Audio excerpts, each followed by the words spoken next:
moving on to the Chicago Bulls, I gave them a C plus for the Chicago Bulls. I have 3 moves down for them. I have acquiring Josh Giddey in exchange for Alec Caruso, re-signing Patrick Williams for way too much money, and then Jalen Smith 5 agreeing. years. Yeah, and Jalen Smith agreeing on a contract as well. So I think the Patrick Williams signing or the re-signing is the worst move they've made here. And I think the Jalen Smith agreeing on a 3-year, $27 million contract is the best move they made, with the Josh Giddey exchange for Alec Caruso thing right there in the middle. I don't think it's the worst. I think it's blown out of proportion, definitely. With Caruso being as good as he is, I totally understand it.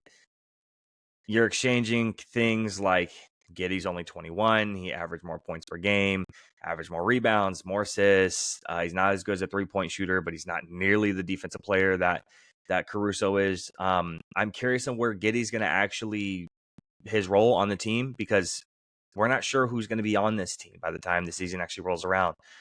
Is Lonzo going to be on the team?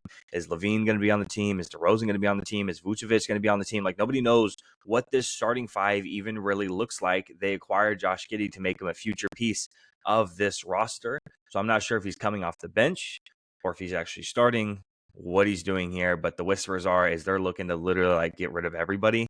Again, Patrick Williams being the worst signing here, $18 million a year, averaging 10 points per game, 3.9 rebounds, and almost a steal and almost a block a game on almost 40% 3-point percentage.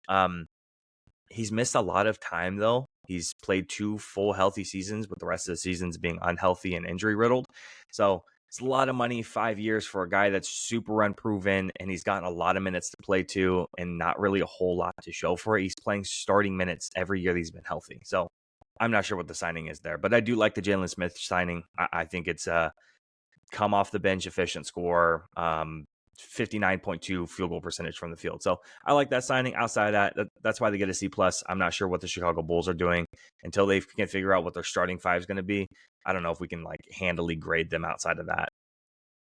You remember how last week we were talking about us getting a muted button? Mm-hmm. Can we get a breaking news button that I could just press and it like makes a noise? And yeah, we should. Yeah. Yeah, we got Orlando Magic. Jonathan Isaac has agreed to a 5-year, $84 million contract renegotiation and extension with the Orlando Magic. And that would be the Orlando Magic, who are continuing to improve, who have a fantastic young player, and Paulo, who is much better than another young player who I'm sure we'll talk about later that you'll disagree with me on. So that's fun. I don't think I'll disagree with you on in terms of who's better. All right, good. No, I'm not going to disagree. I think one's spoiler alert. Yeah. I'm just saying. He says it's a 5-year, $84 million contract.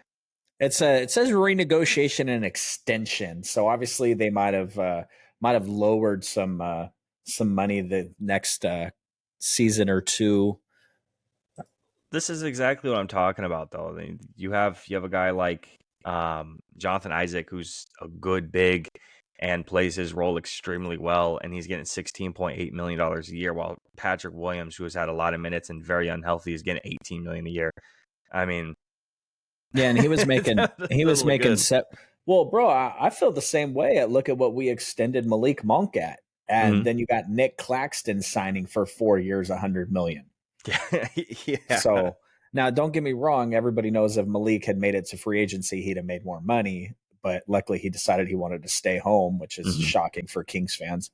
But Jonathan Isaac scheduled to make $17.4 million this year, and so they basically just extended him out. Shout out to them; they're putting together a fantastic roster. Yeah, they're going to be really good. And honestly, I'm really glad they didn't actually get a guy like George to try to lean on, and they didn't get a guy like Clay to try to lean on. I'm glad they stayed away from all that, and they're just they paid KCP though. No, they did, and we'll get around to that a little bit later. Oh yeah, sorry. No, you're good. taking it back to the Chicago Bulls. Yeah, go ahead. What are they doing with Lonzo? DeMar's a free agent. Vucevic. I say let Josh Giddey start and go wild and figure out if Lonzo is. It's crazy how they're both hurt right now, both the Ball brothers. It's too bad. Mm-hmm. I mean, Lonzo is. I think LaMelo's a lot better, but Lonzo, when he's been healthy and surrounded with the right talent, has been exciting. It's been good, yeah. The frickin' the Los Angeles Lakers sneaky over the past 6 to 7 years, the draft picks they've had, the Right. people that they brought into this league that haven't stayed on their team. I mean, Mm-hmm. if you had a healthy Lonzo, D'Angelo Russell, Brandon Ingram, Julius Randle. Julius Randle, core over there Yep. with, maybe Anthony Davis at center or something like that. Mm-hmm. That'd be interesting to me to watch. So Right. They just keep all their core guys together. Yeah. the With Bulls get an Chicago. incomplete for me Yeah. because until they move Levine, everybody knows they want to move Levine. What are you bringing back for Zach Levine? The dude scores 28 points a night. He's an integral part of your roster build on what your team looks like on the court. So Mm-hmm. is he on the team? Is he not on the team? It's hard to say without knowing what they're going to do. Lonzo is interesting to me too because Lonzo and Giddey play a lot of the same role in terms of how they dish out the ball and how they want to play. So outside of Lonzo being a little bit of a better scorer than Giddey is and a little bit better of a 3-point shooter than Giddey is, like marginally better, I think that's another interesting piece on what they're going to do with. Now they might just say, let's keep both of them because we don't even know if Lonzo's going to stay healthy, and then we might be able to move them. I'm not sure. So again, incomplete for me, C+ specifically.